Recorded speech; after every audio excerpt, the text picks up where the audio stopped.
Tren bisnis kuliner tampaknya tidak ada matinya ya, meski pandemi sekalipun. Nah, ada salah satu sosok masih muda nih, sekitar umur 30-an tahun, tapi sudah memiliki sederet bisnis kuliner. Nah, di tengah menjamurnya bisnis kuliner, seperti apa ya jurus jitu dalam membangun dan juga mempertahankan bisnis kulinernya? Langsung saja yuk kita ngobrol-ngobrol bersama dengan Haidar Wurjanto, CEO Es Teh Indonesia.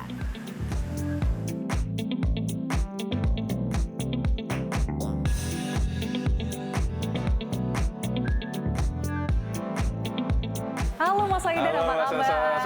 Sehat dong. Sendiri sehat ya? Baik dong. Saya copot masker dulu ya. Silakan Mas Haidar. Udah divaksin kok. Iya, dan kita juga sudah melalui protokol kesehatan yang ketat ya. Nah Mas Haidar ini kan baru berusia 32 tahun loh. Ya, tapi ternyata sudah memiliki sederet bisnis kuliner. Boleh nggak sih Mas Haidar diceritain kepada Sobat Cuan gimana sih awalnya terjun nih di bisnis kuliner? Terus kenapa sih memiliki bisnis kuliner dibandingkan bisnis lainnya? Ya jadi umur 32 ya Alhamdulillah sudah nggak tahu masih muda apa enggak ya? Masih muda Masih ya. muda lah ya. Jadi udah sekitar 13 tahun di F&B. Mulainya dari zaman-zaman kuliah gitu. Memang awalnya pengen jadi pengusaha karena emang pengen creating jobs ya. Sama waktu itu ya namanya juga masih muda ya, pengen financial freedom gitu kan ceritanya, pengen juga kemerdekaan waktu juga gitu. Jadi tapi along the way saya lihat bahwa itu bukan soal cuan-cuannya di bisnis gitu kan, lagi buat sobat cuan gitu, tapi bagaimana kita bisa kasih impact ke lingkungan sekitar gitu. Lalu kenapa kuliner? Karena senang makan. Okay. dan emang passionate. Kuliner tuh bisnis yang dimana kita giving gitu kan, kita kasih services dan kita bisa bikin seorang tuh lebih bahagia dengan makanan. Jadi mood booster kan, banyak kan apalagi mungkin teman-teman yang galau kan larinya kemana? Bener, Ke ice cream, makanan. ke coklat, ke makanan dan mood booster kan. Ya seneng gitu. Jadi intinya sih pleasing people, itu sih dasarnya kenapa pilih F&B. Gitu. Oke, jadi kan memang karena senang makan, terus karena melihat peluang juga ya di masyarakat. Nah waktu itu kan saat itu kan masih kuliah. Awal memulai tuh gimana gitu? Maksudnya apa sih hal-hal yang pertama yang dilakukan gitu? Dan riset pasarnya saat itu gimana? Jujur F&B itu bisnis yang memang barrier of entry-nya sangat rendah. Semua orang bisa langsung main F&B kan. Sebatas kita punya kompor, beli juga barang jadi, kita tinggal goreng atau tinggal rebus dan kita langsung serve. Jadi capital wise juga nggak butuh banyak capital gitu. Jadi waktu itu awalnya bahkan umur 17 tahun waktu SMA gitu kan, punya kedai Jepang, bento-bentoan, buka di belakang perumahan tanpa ada market research, bener-bener sikat aja dulu gitu kan. Walaupun memang ujungnya bangkrut, tapi saya belajar di situ gitu kan. Jadi Apa saja yang dipelajari pas 17 tahun itu? banyak, bahwa ternyata namanya bisnis itu fluktuatif ya. Hari pertama omset 800.000, hari kedua nggak ada yang beli. Terus kita harus managing supply-nya juga, bagaimana dari rumah bisa ke outlet, bagaimana managing people, bagaimana managing keuangan, bagaimana mempromosikan usaha. Tapi seru, jadi seperti game sebenarnya. Jadi saya menemukan pembelajaran bahwa this is what I wanna do when I grow up gitu kan. Akhirnya dari situ lanjut terus tuh. Dan saya udah melewati sekitar 12 tahap kegagalan. Gonta-ganti usaha, tapi tidak pernah kehilangan semangat.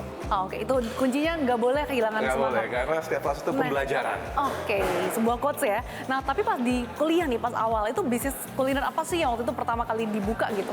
Pas kuliah agak repot karena kita harus nyesuaiin kan. Tapi untungnya pas kuliah saya udah tahu, saya tuh mau lulus dengan menciptakan lapangan kerja. Itu tujuan saya. Menggunakan toga, dengan tenang, tidak harus cari kerja, tapi bisa menciptakan lapangan kerja gitu kan. Awalnya kita jualan crepes, itu juga sama sekitar kurang lebih 3-4 bulan, ya 6 bulan gitu kan. Terus caranya gimana ya, kita keliling-keliling aja gitu, namanya mahasiswa kan kita banyak waktu di luar juga kan. Jadi nggak cuma hanya di kelas, kita pun juga harus dituntut untuk bisa berkreasi di luar kelas. Saya keluar, cari-cari ruko, terus kumpulin teman-teman, cari partner, udah kita jualan. Gagal, bikin lagi nasi goreng. Kurang lebih seperti itulah. Oke, jadi nggak langsung sukses gitu ya. Jadi sebetulnya banyak lika-likunya juga sebetulnya. Sukses itu apa ya? Apa definisi? Subjektif banget ya Definisi gitu kan. Mas Haidar sukses itu apa sih sebenarnya? ujungnya bagaimana saya bisa bahagia secara pribadi sehingga nanti saya bisa menularkan kebahagiaan saya ke orang lain gitu kan. Saat itu yang awal-awal modalnya berapa sih? Butuh modal gede nggak sih untuk membangun sebuah bisnis gitu? Utamanya saat kuliah gitu, anak kuliahan berapa sih modalnya gitu? Banyakan modal dan goal sih sebenarnya, sama semangat. Tapi kalau bicara yang bisnis crepes itu awalnya sekitar 1,5 juta. Terus itu juga patungan sama teman-teman. Terus juga sempat nasi goreng juga, itu nasi goreng modal 500.000 gitu. Sama kalau yang Mbak Sasa lihat sekarang di es teh, itu modalnya 2 juta. Oke, awalnya justru 2 juta ya. Oke, kayaknya menarik banget nih kalau kita kulik-kulik lagi seperti apa sih bisnis es teh. Karena kan banyak orang yang bilang kayaknya es teh ini adalah makanan wajib setiap minuman gitu ya, bisa jadi pilihan. Oke, kalau gitu kita jalan-jalan ke sana kali ya Mas. Boleh.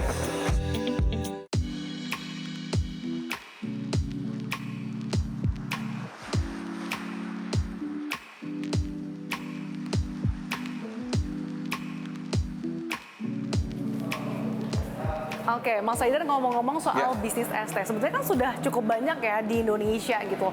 Gimana sih waktu itu awal mulanya bisnis es teh ini dan kemudian gimana pengembangannya gitu? Karena kan tentunya harus ada selling point dong dari bisnis es tehnya Mas Haidar ini. Iya. Berawal kenapa es teh gitu kan? Saya selalu jawab kenapa tidak gitu kan? Intinya gini, kenapa harus yang istimewa kalau yang biasa bisa kita istimewakan? By data ternyata konsumsi minuman yang tertinggi itu pertama air putih, kedua itu teh, ketiga baru kopi. Berarti ini ada risetnya dulu ya? Ada research. Terus karena saya juga waktu itu pas mau mulai es teh itu udah punya beberapa restoran juga, saya selalu lihat nih, kalau di setiap 5 top items itu, apapun itu konsepnya, ya itu konsep mau milk yang susu, terus juga Forsti yang kita jualan jus, top 5 pasti ada es teh gitu kan. Jadi memang masyarakat kita tuh sangat dekat dengan namanya es teh gitu kan. Teh anget, teh tawar, teh manis.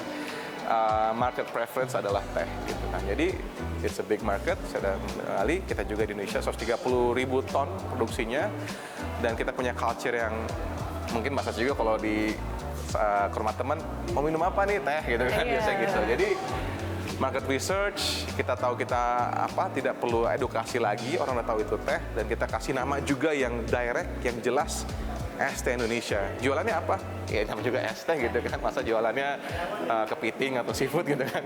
Jadi, dan ditambah kita ini lagi kita di era dimana sekarang itu serba informasi itu di mana aja, serba kompleks. Kita pengen menghadirkan sebuah produk yang simple, ya. Bagi saya happiness is simplicity, gitu. Semudah kita minum teh manis, mood booster, enak gitu kan. Makanya kita dari segi logo, dari desain, ini semua serba putih, serba simple gitu. Jadi kita mau hadir di sini. Sebelum mungkin kita kulik-kulik lagi soal es teh, nah sebetulnya bisnis kulinernya Mas Haidar ini ada apa aja sih yang pertama kali ini kan? Pertama ada, selain sebelum es teh ini ada apa aja boleh disebutkan dong Mas? Ada Momo Milk ya, cukup Ini yang berhasil. pertama. Pertama banget tuh masakan Jepang itu, terus sempat juga jualan crepes. Terus juga sempat ambil crepes 2 kali ya, sempat ambil bisnis kemitraan sama bikin brand sendiri, nasi goreng, sempat jualan aksesoris BlackBerry, sempat main ke properti juga, sempat ikutan Ponzi scheme ala-ala MLM level itu. Saya mungkin masih muda nggak paham gitu kan. Terus Momo Milk baru masuk. Yang berarti yang sudah bertahan salah satunya Momo Milk. Terus Momo apa lagi? Milk sekarang karena pandemi ya kita harus tutup beberapa outlet. Terus ada juga Moza udah tutup. Forestry sekarang masih ada, Reindeer sama ST Indonesia. Tapi yang benar-benar saya urusin sekarang adalah Reindeer sama ST Indonesia. Nah kalau ST Indonesia sendiri total outletnya ada berapa sih Mas? Sekarang 500. 500 outlet. Kita pengen kejar ke 1.000 tahun ini, mudah-mudahan. Targetnya 1.000 di tahun 2022. Mudah-mudahan. Nah kalau satu outlet itu dalam sehari penjualan itu bisa berapa banyak sih Mas? Kurang lebih kita kalau bicara cup sekitar 200 sampai 400 cup sehari. 200 sampai 400 cup. Nah itu range harga yang dijual nih kisaran berapa nih? Kita mulai dari Sobat Cuan bisa kebayang nih kira-kira omsetnya Mas Haidar berapa sih dalam satu outlet aja? Ya. Sobat Cuan kita rata-rata mulai dari 6.000 sampai 18.000. 18.000 berarti ya dalam satu outlet? Satu outlet, seperti itu. Nah artinya total income pembayaran dalam satu bulan nih berapa sih Mas dari bisnis Anda sendiri? Salesnya ya? Iya. Ya more or less kali aja kalian nanti di situ. Oke, berarti Sobat Cuan yang harus kebayang berapa banyak nih nolnya yang didapatkan oleh Mas Haidar. Nah, kalau dari segi market cap nih, dari gurita bisnis yang Mas Haidar miliki ini berapa banyak sih market cap-nya? Kalau kita lihat F&B industri, ya kita tahu bahwa F&B itu bisnis yang besar banget ya, 230 billion USD industri. Terus kita juga termasuk sektor F&B ya, kontribusi ke GDP sekitar 40% gitu. Tertinggi di industri yang non migas. Ya. F&B itu very potential dengan 270 penduduk di Indonesia, ya kan? Third most populous democracy country di Indonesia kan. Kita sangat-sangat besar sekali dan kita punya market yang begitu luas. Makanya saya rasa produk seperti es teh yang affordable, yang local gitu, nggak perlu soal harus mahal dan apa. Itu ada pilihan untuk consumers kita Indonesia untuk bisa menikmati produk itu. Oke, seru banget nih ngobrolin soal bisnis kuliner. Tapi kita harus jeda dulu nih Mas Haidar. Dan Oke. Sobat Cuan, jangan kemana-mana, tetap saksikan Invest Time on Location.